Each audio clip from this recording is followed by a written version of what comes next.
හිතමුකෝ මේ 50ක් ජීවිතයක් රැක්කා කියලා කියන්නේ දැන් ඔයාලා හිතන්නේ මේ ව්‍යසනයක් ආවනේ මේ අනතුර. ඔයාලට පේනවා ඇති මේ අනතුරේදී හතර පැත්තෙම නාය ගිහලා විශාල ගල් පෙරලා එක ගෙයක් බේරෙනවා. ඒ ගෙදර ඉන්න ඔක්කොම බේරෙනවා. සමහර අයගේ වස්තු සම්පත් ඔක්කොම නැති වෙලා යනවා. හැබැයි පණකින් දුකකින් බේරෙනවා. සමහර අයගේ ජීවිත අසාමාන්‍ය විදිහට බේරුණා. හැබැයි සමහර අයගේ ජීවිත එහෙම් පිටින් වෙනසුණා. එහෙමයි. එතකොට මේවා තුලක් තියෙනවා යම් සිදුවිද ඉපදීමත් එක්ක මේ ව්‍යසන අනතුරු එනවා වගේම. එතකොට මේ ව්‍යසන අනතුරු ASCII කාගේ හරි ජීවිතයක් අමුතු විදිහකට රැකෙනවා කියලා කියන කාරණේ තුල යමක් තියෙනවා. එහෙමයි. එතකොට අපි එකෙන් තේරුම් ගන්න ඕනේ දෙයක් තමයි ඒක තමයි කර්මය කියලා කියන්නේ. එහෙමයි. ඒ කියන්නේ එයා සතෙක් වෙන්න පුළුවන්. එයා මිනිස්සෙක් වෙන්න පුළුවන්.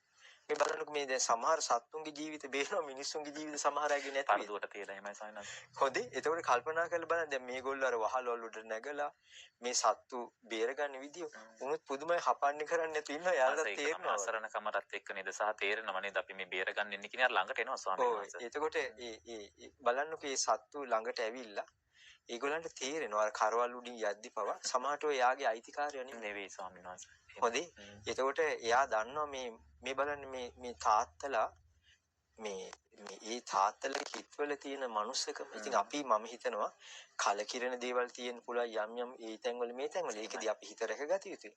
නමුත් පොදුවේ ගත්තාම ඒ සතාටත් ඛණ්ඩ ටික ළඟට ගෙනත් දීලා ඒ වගේම තමයි එයාලගේ ජීවිතේ බේරුව කියන වටින එක සිද්ධියක් මම හිතන්නේ මේ කඩිපෙට වෙලා තියෙනවා. මේ අඩි 6ක් විතර වතුර ඇවිල්ලා යට වේගෙන යද්දි කොහොම හරි මේ බැල්ලියක් කෑ ගහනවා. අර වතුර ගලද්දි අපේ ස්වාමීන් වහන්සේලා ගිහිල්ලා කොහෙද මේක බැලුවාම ඒක බැල්ලියක් පැටවුවදලා. එහෙමයි. ස්වාමීන් වහන්සේලා ළඟ වෙදී කවුරු හරි මිනිස්සෙක් ගෙනල්ලා දාලා මේ වගේ තේ ඒව කරන්න හොඳ නැහැ. නමුත් ගෙනල්ලා දාලා. කොහොම හරි වේවා බැල්ලි බයට වතුරට පැනනවා.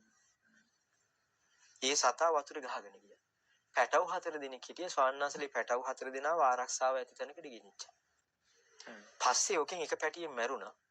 පැටව අනිත් 3 දෙනාට කන්න දීලා කිරි ටික දීලා ඒ දවස් දෙක තුනේ බේරගත්තා. එහෙමයි.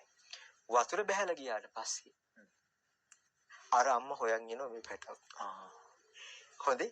ඒ බැල්ලි හොයාගෙන ඇවිල්ලා තියෙනවා මේ පැටව. ඒතර ඕගොල්ලෝ කල්පනා කරගන්නකෝ මේ වගේ මම දැක්කා එක අම්මා කෙනෙක්ගේ දරුවෙක් නැති වෙලා. දවස් ගාන හමුදාවෙන් ඒ දරුවව හොයාගෙන අම්මා ගාවට ගියනවා. ඒ අම්මගේ මූණ ඇපල් ගෙඩිය වගේ. සතුට තමන්ගේ මේ දරුවා ලැබිලා ඒ මනුස්ස අම්මා කෙනෙකුට වෙච්ච දෙයක්. ඒතකොට මේ අම්මාගේ සතුටට අර දරුවව ගෙනල්ලා දීපාට පින් දෙනවා. එහෙමයි. පුදුම සතුටකින් කතා කරනවා. ඒතකොට අර තිරිසන් සතාට ඕක කියන්න බැරි වුණාට අර දරුවා නැතුව අර මනුස්ස අම්මා විඳපු වේදනාව මට සතා විඳිනවා. එහෙමයි. ඔය දුක නිවලා ඒ සත්තු ටිකක් බේරලා ඒ අම්මට අර පැටව ටික ලං කරලා දෙනවා කියන්නේ. තිරිසන් ලෝකේ නමුත් ඒකට කරන්න ඉදිරිපත් වෙන්නේ හදවතක් උණු වෙන හදවතක් තියෙන මිනිස්සෙක්. ඒකට ඕක සසරේ යාට ලැබෙන විපාකෙ කොයි වගේ වෙන්න පුළුවන්. එහෙමයි ස්වාමීන් වහන්සේ. නේ? එතකොට මේ ප්‍රියයගෙන් වෙන් වුණාම ඒගොල්ලෝ ලං කරලා දෙන එක. ඒ පණ ටික කෙන්ද රැකලා දෙන එක. තව දවසක් ජීවත් වෙන්න පරිසරය හදලා දෙන එක. සමහර කෙනෙක් දැක දැක අහක බලා ගන්න අය ඉන්න පුළුවන් ලෝකෙ. අපිට ඒක වැදගත්. හැබැයි හදවතක් උණු වෙන මිනිස්සු එහෙම කළා හරි ඉත්තෑව වෙන්න පුළුවන්. බලු පැටවුට මේ ඔක්කොම බේරුවා. ඒක උඩාල කල්පනා කරගන්න. ඕකේ තියෙන විශේෂ විපාකයක්. හොඳේ. එතනදී මේ මැරෙන්න යන බලු පැටවුගේ නම් බල්ලොද මිනිස්සුන්වද උඩින්ද පහළින්ද ගිහලා බේරුවනේ. ඔය අය සසර ඉපදුනහම මරන්න බෑ යම්මිටවත්. ව්‍යසන නෙමෙයි මොනවාවත් ගල් පෙරලා ඇවිල්ලා ගේ වටේට හිටිනවා මිස මෙයාලට මුකුත් වෙන්නේ නැහැ. එතකොට මෙයාලගේ ජීවිත සම්පූර්ණයෙන් මේ ඉත්තෑවෙක්ව බේරනවා. ඒතර මතක තියාගන්න මේ ඉත්තෑවෙක් දැක්කොත් වෙන අය මොකද කරන්න කියන්නේ? මරනවනේ. මේ බාන්නකෝ මන්නම් දකින්නේ ඔය හැම දෙයකට වඩා මේ ඒ කොල්ලන්ගේ හිතවල ලස්සන. එහෙම සමහරවිට. ඒ ළමයි ප්‍රාණඝාතයෙන් වෙන් වෙච්ච ළමයි වෙන්න ඕනේ.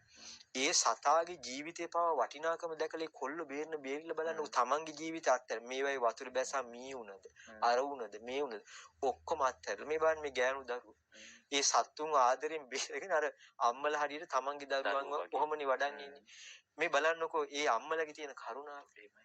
මොකද ඉතින් ඒ අම්මලට අපිට බත් මුලක් හරි දෙන්න හම්බ වෙනවා. ඒ වගේ හදවතක් උණු වෙන අම්මලට අපි වතුර බෝතලයක් දෙන්න පුළුවන්. ඒ අම්මලට අපිට අඳින්න ඇඳුම් ටිකක් දෙන්න පුළුවන්. මේ වගේ ව්‍යසනයකදී හිතන්න අපිට කොච්චර පිනක් වෙයිද? ඒක නිසා මම හිතනවා මම අර අවස්ථාව අනුව කෙටි දෙයක් කිව්වේ. මේ වෙලාවේ කාගේ හරි පණ බේරුවා කියන්නේ නම් මැරෙනකන් සතුටු වෙන්න. අපි